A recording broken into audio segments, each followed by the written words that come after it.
Why is gas going up? Yeah, it's the war in the Middle East. Yeah. It'll come back down. It's just a spike. But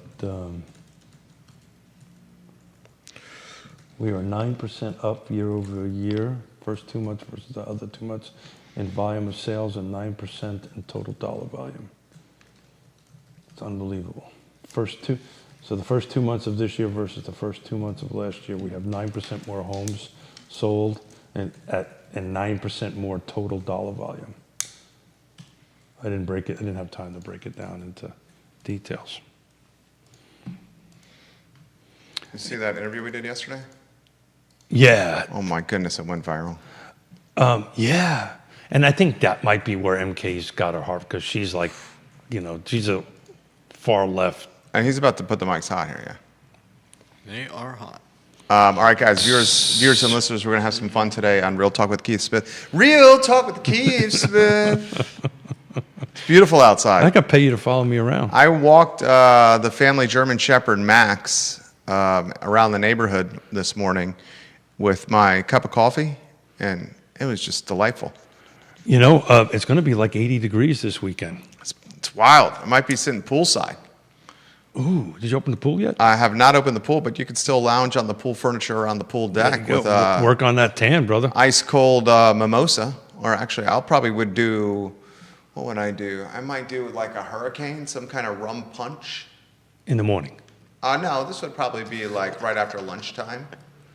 In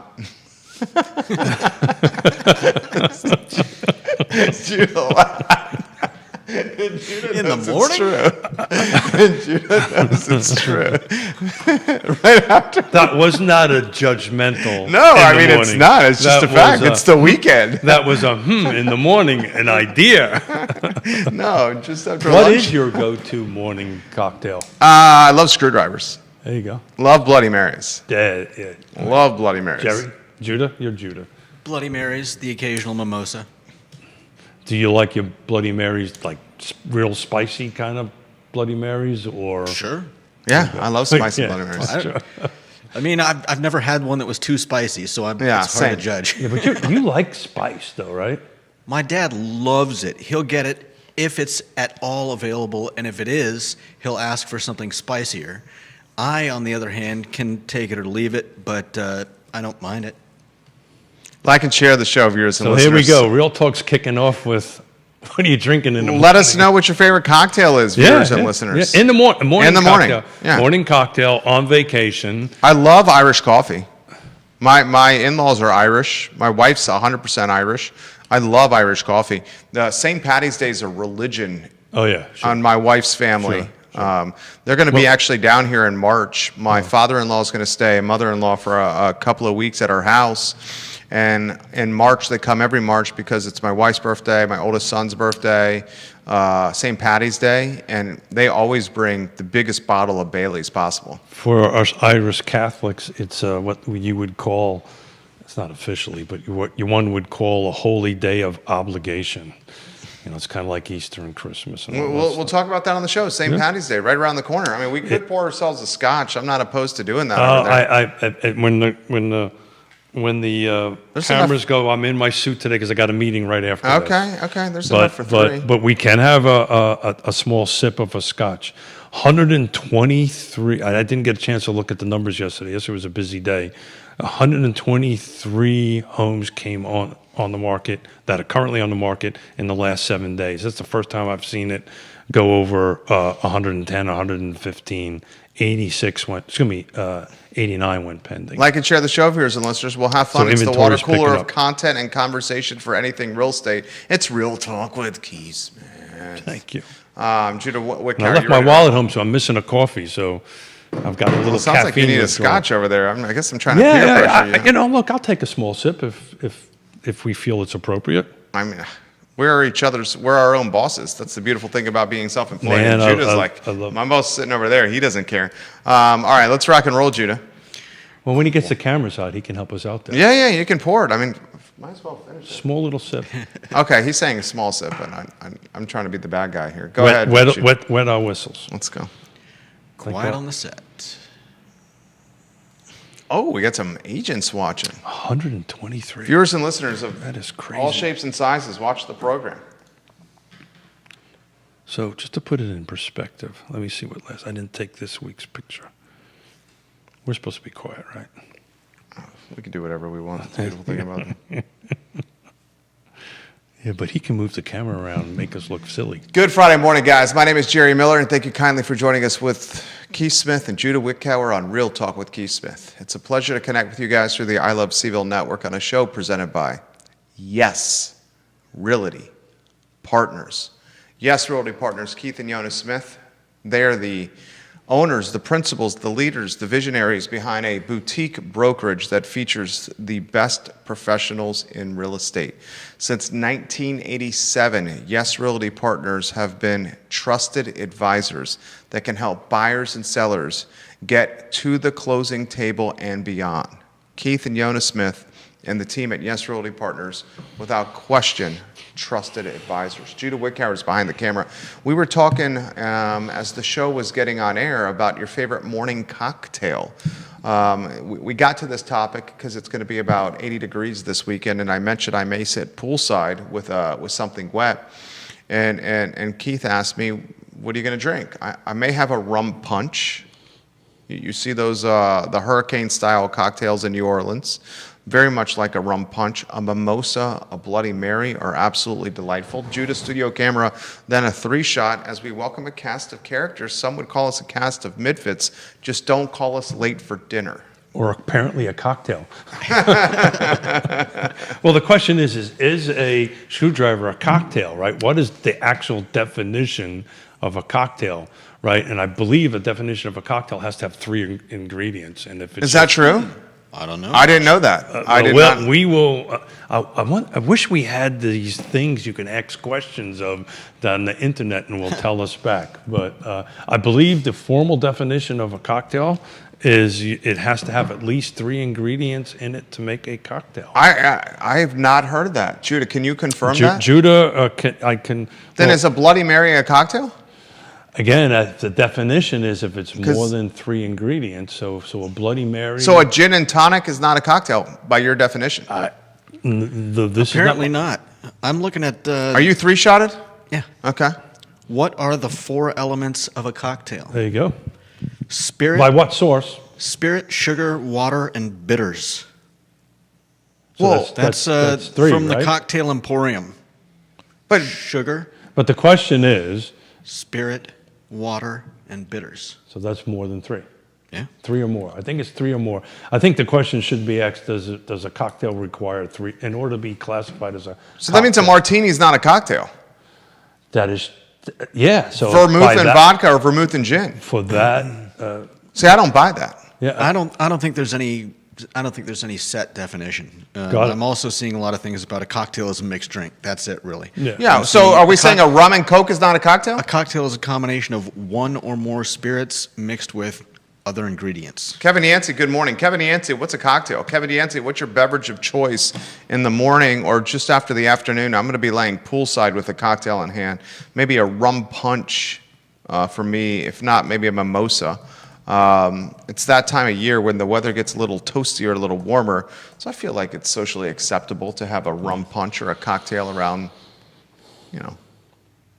12 According to o'clock, 12:30. ChatGPT, no, cocktail does not have to have 3 ingredients. There you go. Original definition from the early 1800s. First widely cited definition came in 1806 in New York publication. Figures New Yorkers would do it. 1, to Judah's point, spirit, alcohol, sugar, bitters, water is generally the definition of a cocktail. Modern cocktails traditionally are much broader and have yeah.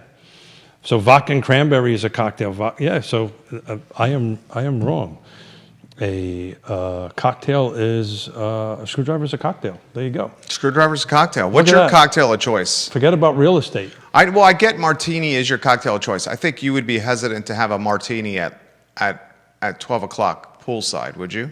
I would be very hesitant to do that. Okay. That is an evening before you have dinner. We for Yona's birthday on Tuesday, if you get a chance to go to Richmond, this is a really excellent restaurant called Le Possum, nice French restaurant in Richmond. And they made an excellent martini. But I'll start off my meal with a martini. But, we talk about alcohol a lot, but if you go to talk to the folks at Tavola, they call me one and done Keith, because I'll have one drink, thank everybody for their time, and leave. Viewers and I wait an hour. Before I leave. Okay. I'm no judgment from you. Wait an hour. Bob Shada, what's a cocktail? Bob Shada enjoys a cocktail or two. John Seal, what's a cocktail? Jeff Bibb, Philip Andrew Hamilton, James Watson, what's a cocktail? Katie Mullins, what's a cocktail? DJ Morbley, the broker, what's a cocktail? Matt Neese, Bill Chapman, Mary Catherine King, what's a cocktail? Viewers and listeners, let us know your cocktails on the feed. Very curious what MK thinks a cocktail is on the show today. Judah, what is a cocktail, my friend? Well, I think we defined it.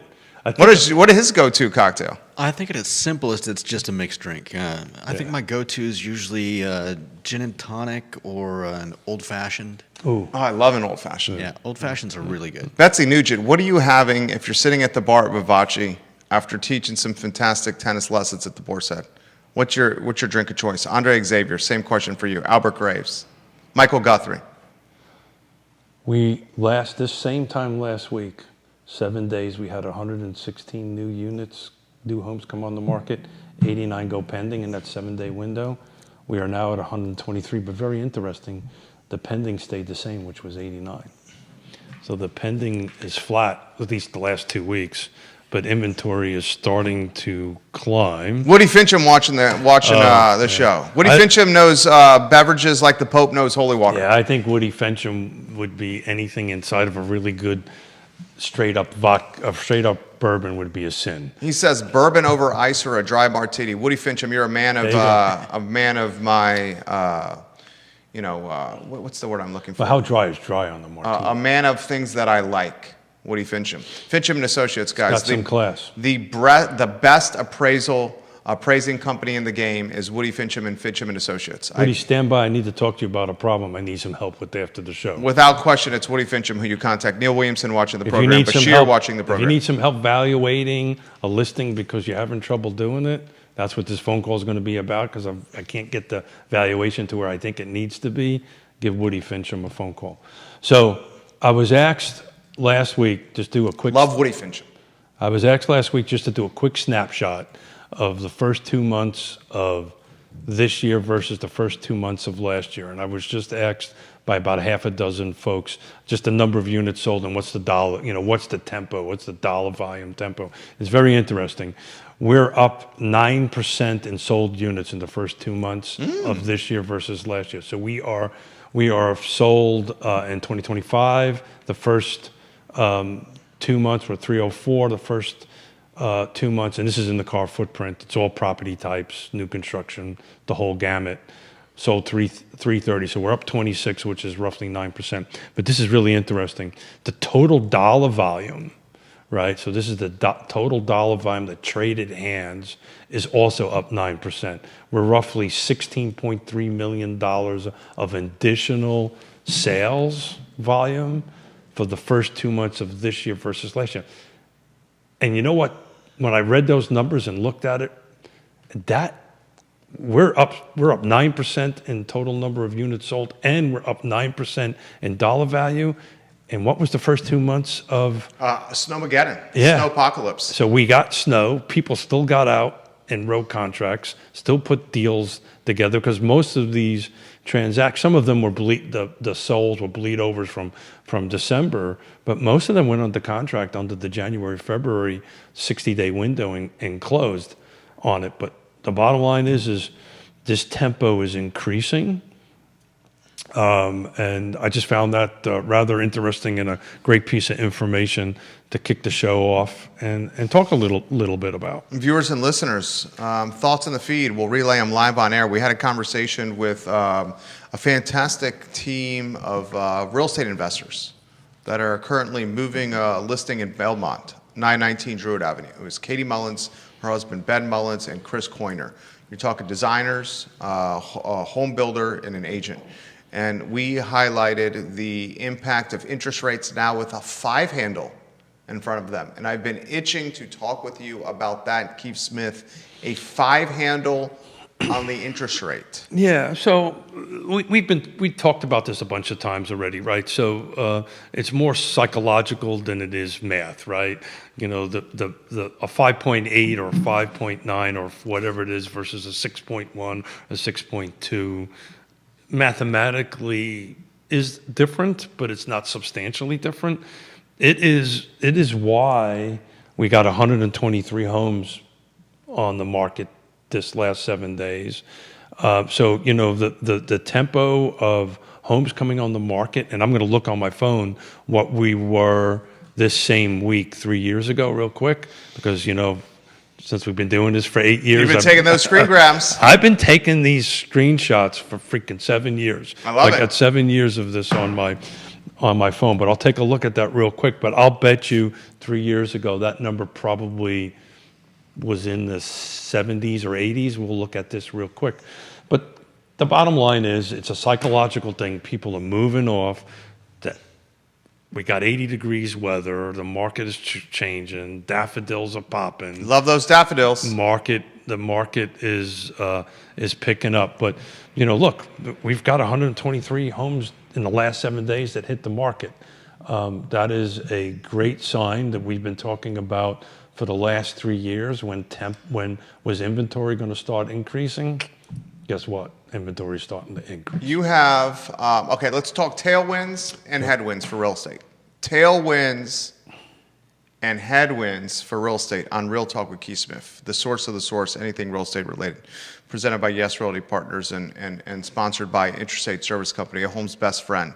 ISC, Interstate Service Company, a home's best friend. Keith Smith. I'm listening, sir. I'm looking up. Tailwinds, 5 handle on the rate, and folks know about it. Positive momentum. Tailwinds for real estate. Spring market. Spring has sprung. 80 degrees this weekend. Goodness gracious, early March, and God has blessed us with picture perfect weather. Tailwinds for real estate. I'm a glasses half full guy, you know, first here. How about the ridiculous equity that people have currently in their homes? The average homeowner, Keith Smith, how much equity does the average homeowner, according to NAR, have? Oh, like it's 40 something, isn't it? I can't remember the Even exact, higher than that. Is it more? I can't remember the exact number. I know it's substantial. Yeah. Maybe 60. I can't remember. Hundreds of thousands of dollars Oh, on the average. dollars amount, but the percentage of it is pretty high. Now here's some headwinds. Judah Wickower, some headwinds for real estate. Are you ready? I'm looking up what it was this week. And Judah, if you want to chime in on headwinds, put them let us know. It's a conversation amongst friends here. Headwinds for real estate in the real estate market. By the way, he hasn't gone over there yet. I mean, we're encouraging him to do that. Headwinds for real estate. Here's one for you, Keith. Are you ready? I'm ready, buddy. City of Charlottesville's thinking about raising the real estate tax rate 2 cents. 2 cents on the real estate tax rate, making things more unaffordable. Headwinds for real estate. It's expensive out there.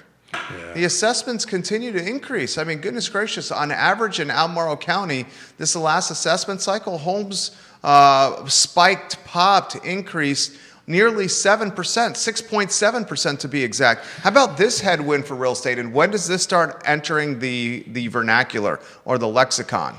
Okay, the news cycle.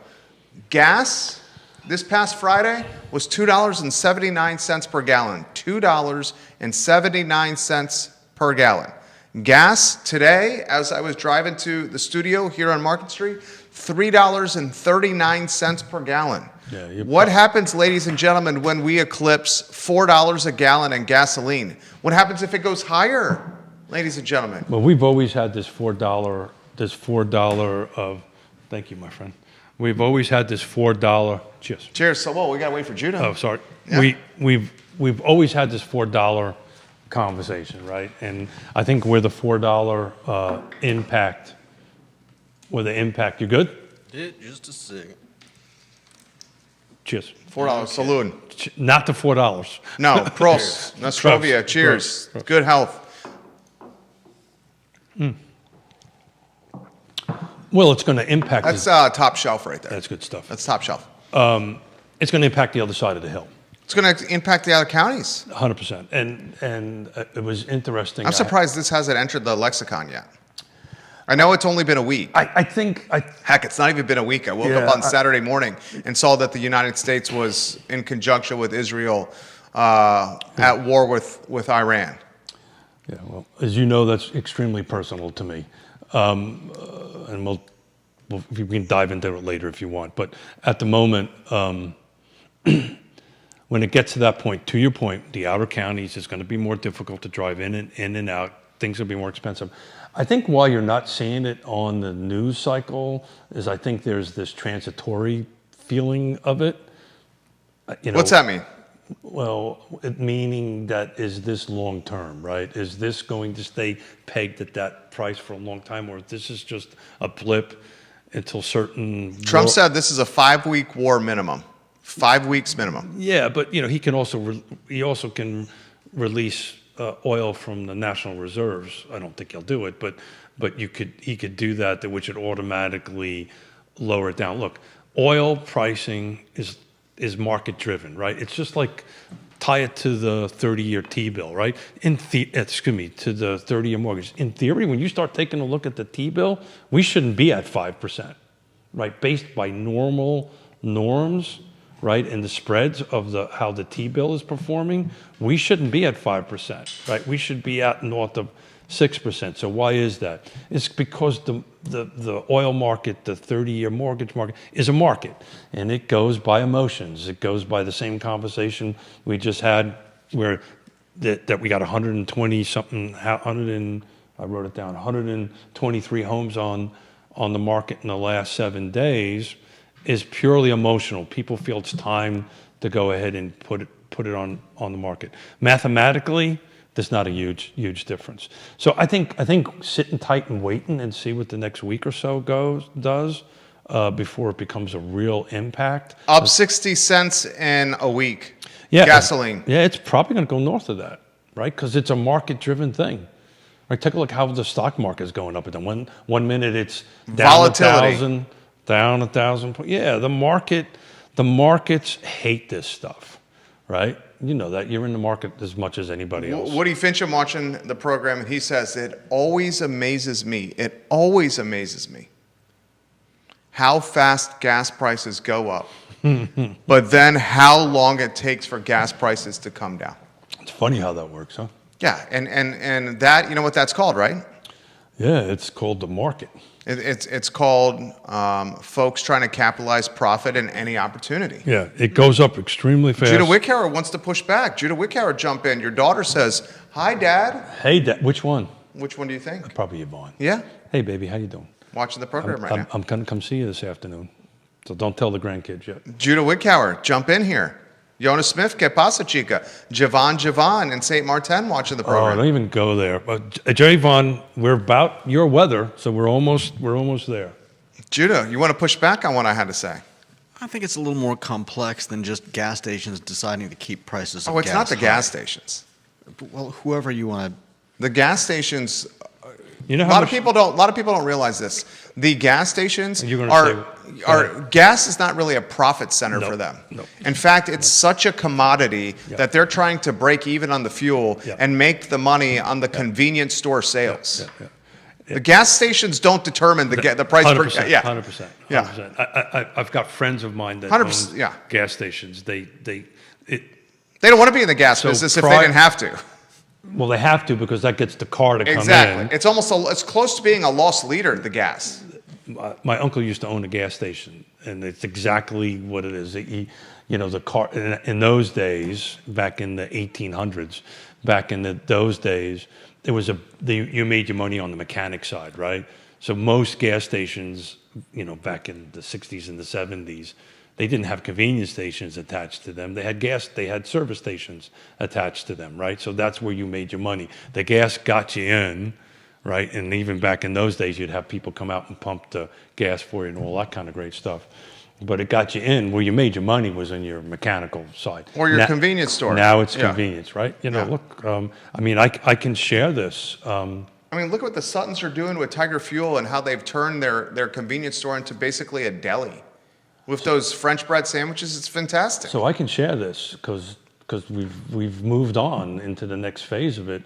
Out in Colonial Circle, they're going to be putting in a Tiger Fuel. brand new Tiger Fuel. Let's go, Suttons. I cannot wait to get my fried chicken when my diet allows me to do it, because I'm trying to lose a little bit of weight. Okay. And love their sandwiches, but it's going to be a full setup. I'm excited about having it right on the entry point and exit point of Fluvanna County. And you know, their business model will surely be from from convenience, and it's not really convenience because it's really upscaled sandwiches and upscaled meals. You know, it'll be a situation. I'll be driving home at night, pick up a little bit of fried chicken. It's awesome. And bring it home.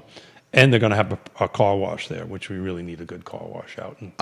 Neil Williamson's watching the program. He says, here's a headwind for you. And Judah Wickhauer, jump in. 3 guys at the bar shooting the you-know-what. President of the Free Enterprise Forum, Neil Williamson, just an all-around great guy. He says the U.S. labor market lost 92,000 jobs in February. This is a warning sign for the economy. With the unexpected setback, the unemployment rate ticked up to 4.4%, according to new data from the Bureau of Labor and Statistics. And I'll add some additional color here, and this is me scattershooting, offering my Monday morning quarterbacking analysis. This 4.5% unemployment rate is smoke and mirrored. Because unemployment rates associated with the boom of artificial intelligence and technology is a foreshadowing indication that more people will be losing their jobs. And I'm not just talking about frontline workers. I'm talking people losing their jobs that are white-collar jobs with AI and technology that's happening. It's not changing the deficit of skilled labor, contractors.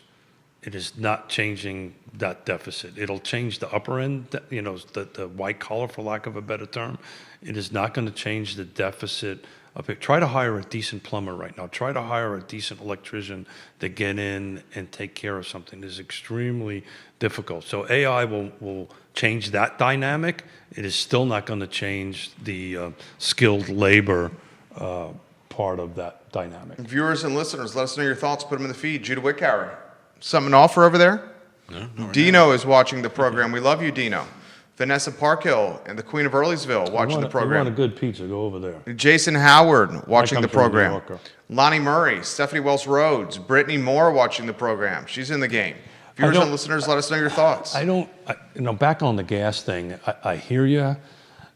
You know, it's not being talked that much about because it's raising so quickly, and to Woody's point, it doesn't go down. It's been 6 days. I don't think it is going to have a huge impact. We get to $4 a gallon in gas, and I'm going to tell you right now, every Tom, Dick, and Harry, and every Jennifer, Jenny, and Sally is going to be screaming at the top of their lungs about $4 gas. And they'll start changing their life patterns. Changing everything. They'll change their life patterns, yeah. They'll go out less. We had $2.50 gas. From $2.50 gas to $4 gas. That's I bought gas in Richmond last week at $2.38. Yeah, that's what I'm saying. Let's just say it's $1.50 difference per gallon. My car takes, the family Ford Explorer is 15 gallons. We're talking $22.50 delta for fill-up. But this is a real estate show, so I think at the end of the day, you know, if it hits 4, people are going to start screaming. It's not going to really impact the real estate market. There's just, it's not short term. It is not. If it turns out to be a protracted $4, if we just forget about the why, let's talk about the price of gas. AI can replace a truck, Kevin Yancey. He says AI cannot replace a truck. Tell that to the Amazon robots that are delivering packages. Yeah. How about artificial intelligence? I'd lean on his side on this. He's in transportation. But how about the robo taxis that are driving without people? Would you get one? Absolutely. Really? I'd get in a robo taxi. Would you put on your seatbelt? How about absolutely? Would you get into one? Yeah, he would. Anyway, try. Back on the $4. Depends on the city. If it's a prolonged Depends on the $4 for an extended period of time, which nobody knows what that is, but let's call it, you know, a couple of months, absolutely will have an impact on it. I think short term, it really hasn't hit everybody's pocketbook yet. right, in great masses. I know people are looking at it. I know little Yona and I had this conversation coming in. Now, we do this because we've always done this. We carpool Yona and I in, right? It's just what we do, mainly